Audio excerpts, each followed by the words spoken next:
And watching Morning Pulse on Onbill TV. Trinamool Congress MP Abhishek Banerjee has urged Union Home Minister Amit Shah to address Parliament directly, questioning his absence from the House. Banerjee alleged that the government's approach to delimitation could weaken democracy in India.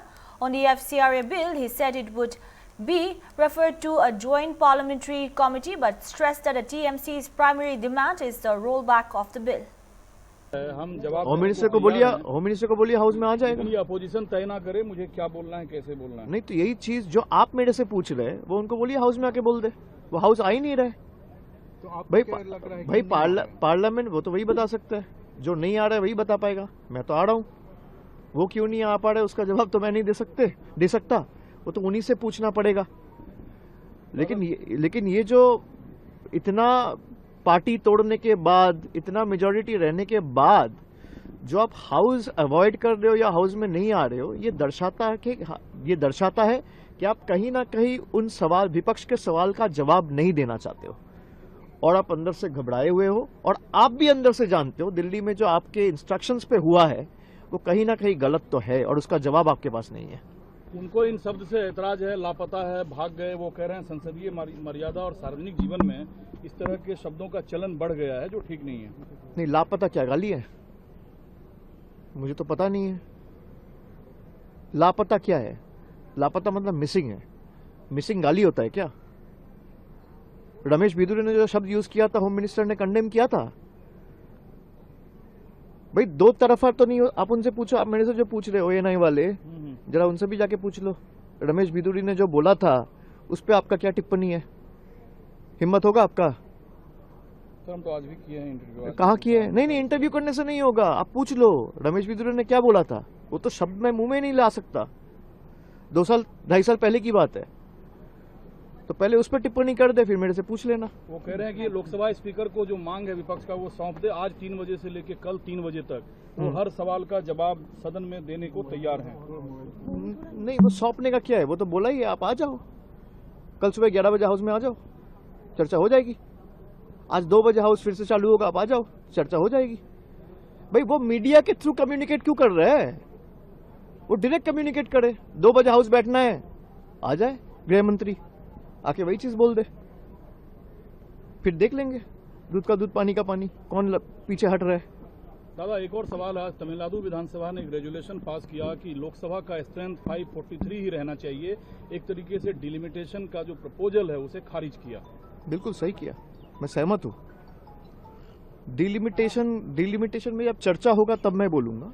पिछला बार जब चर्चा हुआ था तो बंगाल में चुनाव हुआ था, मैं आ नहीं पाया था, पर इस पे मैं अभी कोई टिप्पणी नहीं करूंगा। पर इतना जरूर तय है कि जिस तरीके से डिलिमिटेशन लाने का कोशिश किया जा रहा है और जेरीमैंडरिंग के थ्रू हर एक कॉन्स्टिट्यूएंसी को रीड्रॉ करके रिकंस्टिट्यूट करने का प्रयास किया जा रहा है, इससे भारत का लोकतंत्र और टूटेगा। तो इसका कोई फायदा लोकतंत्र में नहीं है। तो जो वाजपेयी जी के समय में भी हुआ था कि 543 रहेंगे, वो 25 साल के लिए एक्सटेंशन दिया गया था। हम लोग मानते हैं वही रहना चाहिए स्टेटस को। FCRA पे सर क्या आपकी राय है? विपक्ष कुछ तो कह रहे हैं कि इसे वापस लिया जाए, कुछ कह रहे हैं JPC में भेजा जाए। नहीं, वो अभी तो JPC जाने का ही फैसला होगा, तो JPC में ही भेजेंगे, तो देखते हैं। और JPC में जाने के बाद तो अल्टीमेटली कुछ होता नहीं है, तो वापस लेना ही चाहिए। भाई जिस तरीके से आप मतलब FCRA को यूज करके, इसको पॉलिटिसाइज करके आप हर 2 साल में एक अमेंडमेंट ला के चीजें करते हो, उसका तो कोई फायदा है। नीट में भी तो वही हुआ। 2 साल पहले जो हुआ था उसी का अमेंडमेंट लाया। अब 1 साल बाद और एक अमेंडमेंट लाएगा, 1.5 साल बाद और एक अमेंडमेंट लाएगा। जब भी कोई क्राइसिस होता है तब कुछ ना कुछ करके ये सरकार प्रयास करता है कि अटेंशन कैसे हटाया जाए। तो ये भी वही एक प्रयास है। TMC demands roll back, no JPC। It can be sent to JPC. However, JPC has no tangible outcome, क्योंकि नंबर तो उन्हीं के ज्यादा रहेंगे। तो JPC में ये होता है कि भाई एक मॉनिटरिंग रहता है, एक स्ट्रक्चरिंग रहता है, 2-4 लोग जो विपक्ष के हैं वो अपना सलाह मशवरा कर सकते हैं, अपने सजेशंस रख सकते हैं, but ultimately government will decide since they has the numbers. So our first demand is roll back, second is if not possible then it goes to JPC। TMC से गए 3 सांसद जो है, अरे भैया छोड़ दो, वो नाराज है।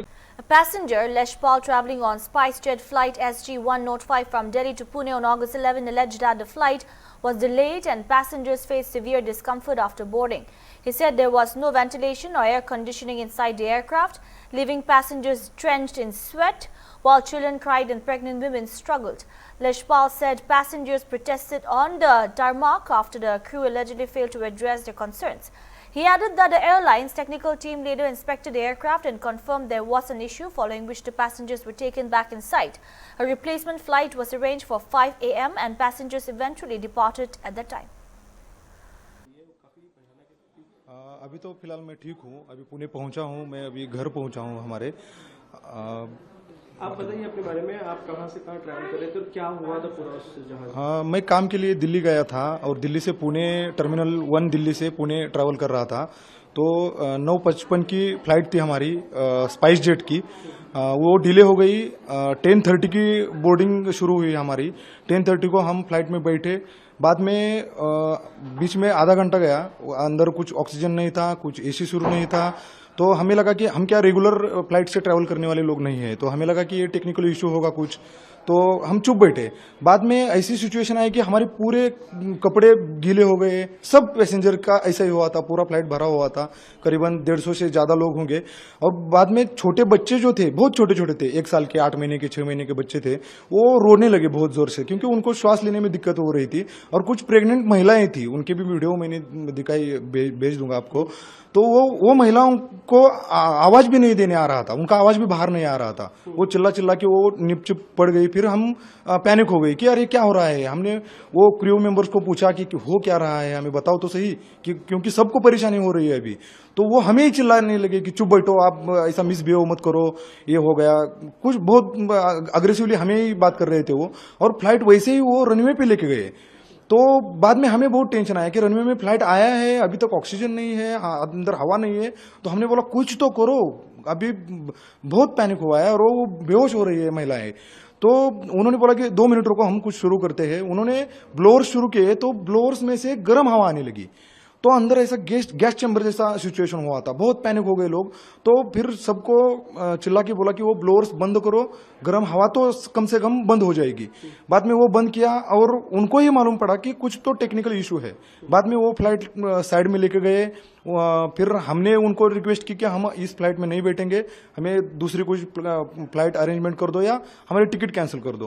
तो वो हमें बाद में वो भी मैनेजर कोई स्पाइस जेट का आया था, वो भी हमें डोमिनेंस करके बोल रहा था कि हमारी ऐसी पॉलिसी नहीं है, ये नहीं हो सकता, आप कुछ भी डिमांड करोगे, हम 20 मिनट में यही फ्लाइट को जो दिक्कत आई है वो दुरुस्त करेंगे और इसी में आपको जाना पड़ेगा। फिर हमने वहीं पे प्रोटेस्ट किया, ग्राउंड पे, वहीं पे सब लोग धरने पे बैठे। सब ने उनको रिक्वेस्ट की कि हमें दूसरा फ्लाइट दे दो, हमें डर है ये फ्लाइट में खराबी है। तो थोड़ी देर में उनकी टेक्निकल टीम आई, उन्होंने कुछ चेकअप किया वहां पे, और उनके ही टीम ने उनको बोला कि इसमें इशू है, फ्लाइट नहीं फ्लाई हो सकती। तो इसका मतलब फ्लाइट में टेक्निकल इशू था, इसलिए वो फ्लाई नहीं कर पाए। और बाद में हमें अंदर लेके गए। ये 3-4 घंटे ड्रामा वहीं पे चल रहा था ग्राउंड पे, एयरपोर्ट पे। बाद में हमें अंदर लेके गए और सुबह 5 बजे हमें दूसरी फ्लाइट अरेंज करके दी और सुबह 5 बजे हम वहां से निकले। रनवे पे लेके गए थे और हम उनको रिक्वेस्ट कर रहे हैं कि कुछ तो करो, क्योंकि सबको परेशानी हो रही है, बेहोश होने जा रही है महिलाएं, बच्चे जोर जोर से रो रहे हैं सबके। मैं इसके आगे भी जाके बोलता हूं कि वहां पे जो एयर होस्टेजेस थी वो भी पूरी गीली हो गई थी। परेशानी हमें नहीं, उनको भी हो रही थी। बाद में उनको मालूम पड़ा कि कुछ तो दिक्कत है, इसलिए वो फ्लाइट साइड में लेके गए और टेक्निकल टीम आई उनकी, उन्होंने चेकअप किया तो खराबी ही थी उसमें। Former IPS officer Kiran Bedi has questioned the security checks following the alleged possession of a mobile phone by former MP Prajwal Revana in prison.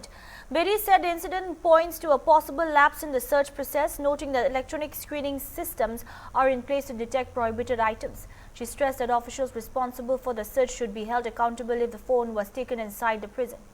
Jail के अंदर से इस पर आपका क्या कहना है? वो उनके पास कैसे स्मार्टफोन हो सकता है? क्या उनकी सर्च नहीं हुई थी ठीक? क्योंकि बिना सर्च के तो आप जा नहीं सकते। इसका मतलब सर्च में कोई कुताही हुई, सर्च में उन्होंने कुछ ऐसी चीज चालाकी की जिसमें छुपा लिया उन्होंने आईफोन। तो सर्च में क्योंकि अब तो हर एंट्री में आपके पास इलेक्ट्रॉनिक सिस्टम है जो पहचाने जा सकते हैं, लेकिन इन्होंने कोई खास चालाकी की जिसमें सर्च की कुताही हुई, तो इसीलिए वो फोन को अंदर ले जा सकते, नहीं तो नहीं ले जा सकते। आप तिहाड़ जेल के अंदर रही हैं, ऐसे में जेल का जो प्रशासन है वो कितना फेलियर मानती हैं आप उसको कि एक ऐसे जो रेप के कैदी हैं उनके पास स्मार्टफोन पकड़ा जाना ये कितना बड़ा फेलियर? ऐसा कोई भी प्रोहिबिटेड आइटम अगर किसी कैदी के पास मिलता है तो ये सर्च का फेलियर होता है, क्योंकि सर्च के लिए इलेक्ट्रॉनिक सिस्टम्स भी होते हैं, लेकिन वो किसी ना किसी तरीके से छिपा के चलाके से ले गया। तो इसका मतलब उस वक्त जब वो सर्च कर जा रहा था, उस वक्त के ऑफिसर कौन सर्च कर रहे थे ये उनकी अकाउंटेबिलिटी है। तो आई एम श्योर स्टाफ उसके खिलाफ एक्शन लेगा।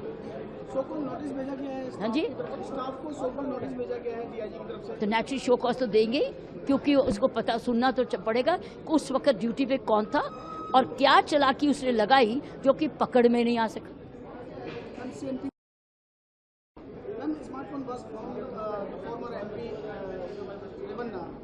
What do you say about that? Look, whenever any prohibited item is found with a prisoner inside a prison, it is the failure of that staff which is on search duty at that time. So the cameras will tell you when he was being searched, who was searching him. That means somewhere he has been extra smart or the search has been negligent. So I think the camera provisions will tell you who was on duty, why did it fail, and then what other precautions can be taken. Obviously, the prisoner will be punished because this is a crime punishment inside the prison under the Prison Act. Ma'am, do you think it's a big failure of the... It's not, it's a failure of that staff. At that staff. Otherwise, if it was a failure of a system, then everybody would have had a phone. It's a failure of that staff which was searching him at that time. And that staff will be identified through the cameras. Union Minister Annapurna Devi has criticized the Jharkhand government over the ongoing students' protest. She accused the state government of adopting a rigid stance and said that the students were only demanding their rightful dues. She warned that the alleged mistreatment of the student could prove costly for the government.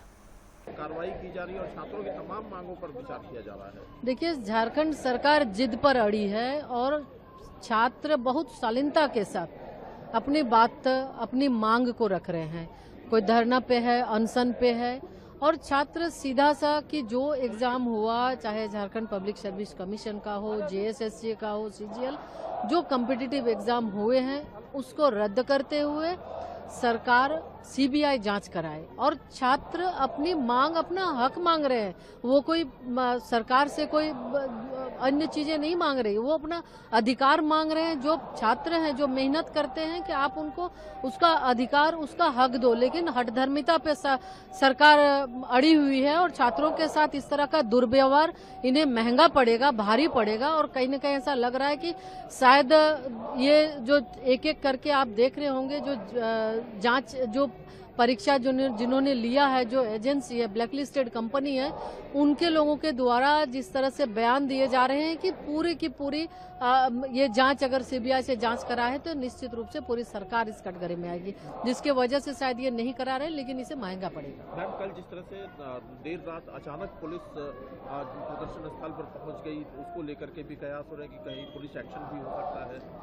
नहीं, बिल्कुल बहुत ही गलत है और इसीलिए सरकार हठधर्मिता छोड़, जो देश के भविष्य हैं, राज्य के भविष्य हैं, उन्हें उनका अधिकार दे, उनका हक दे, उनकी बात को माने।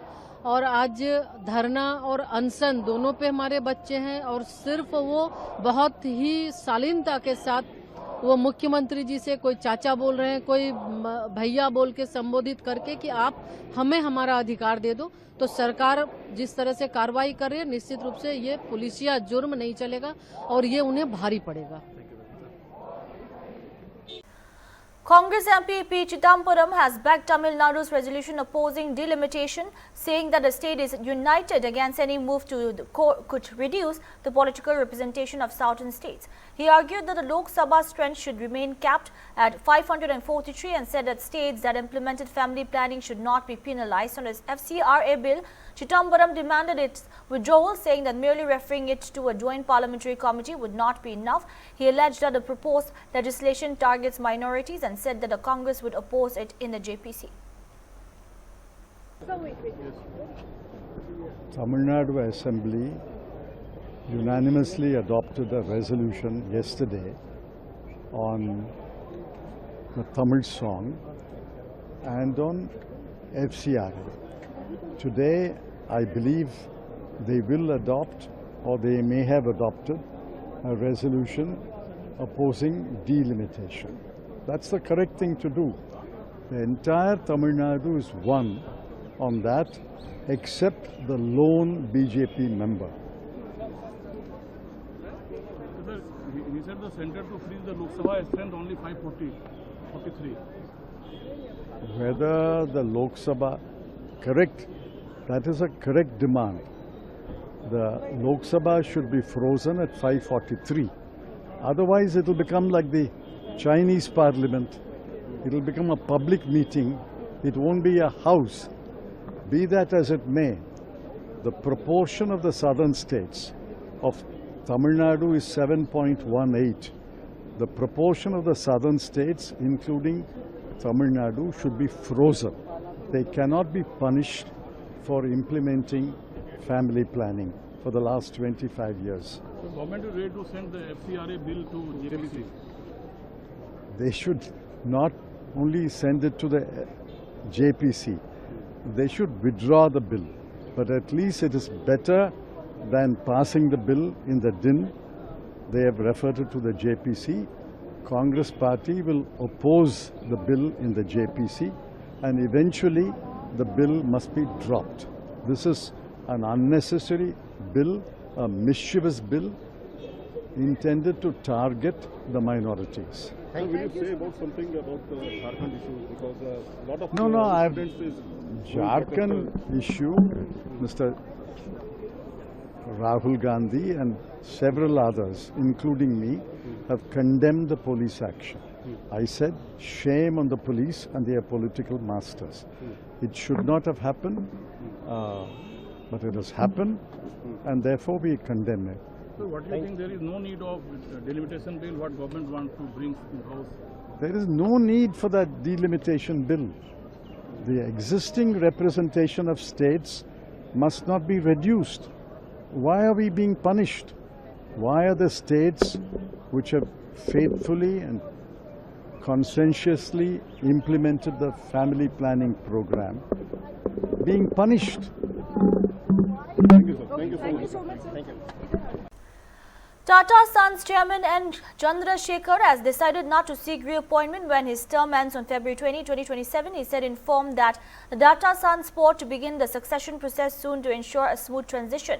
Reacting to the decision, ANMR President Kamlesh Shroff said Chandrasekhar had contributed significantly to the Tata Group over nearly 4 decades and described his decision to step down as a normal transition after a long tenure.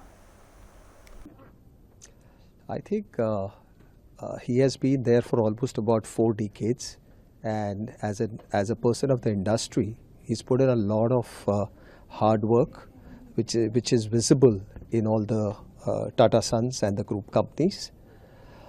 I think that after doing a 4 decades of work at the company, his term, it's not something he has himself. So it is as per course that he had decided to exit this. The only thing is that probably he wouldn't have got a unanimous board decision, which has made him not to go ahead with the renewal plan. Speaking on the unanimous decision, unanimous vote and all, in his statement he did mention that during the board meeting on February 24th, 2026, he was expecting full support, but one of the members did not give his support or her support. He didn't mention the name, so do you think it might be the reason behind him stepping down? No, I don't think so, because the original plan was for him to resign. This is only for a small period of renewal for the 5 years. So having understood that, he had decided, this is a pre-decided decision of his. And the good part is that just because of one member, if he stepped down, that shows a lot of credibility and integrity of a person in the industry. So I think it's quite normal that after 40 years, someone wants to take a break and move on. apart from that, means like we also have heard reports that RBI has said on this NBFC listing and all, especially, and they didn't want to comment on individual entity, but still means like it said with this elaborate statement, or means what you call it, means the RBI governor has governor and the board of governors too, they have mentioned that means like they have made very specific statements and on the big NBFCs, on the big big charity organizations. So what?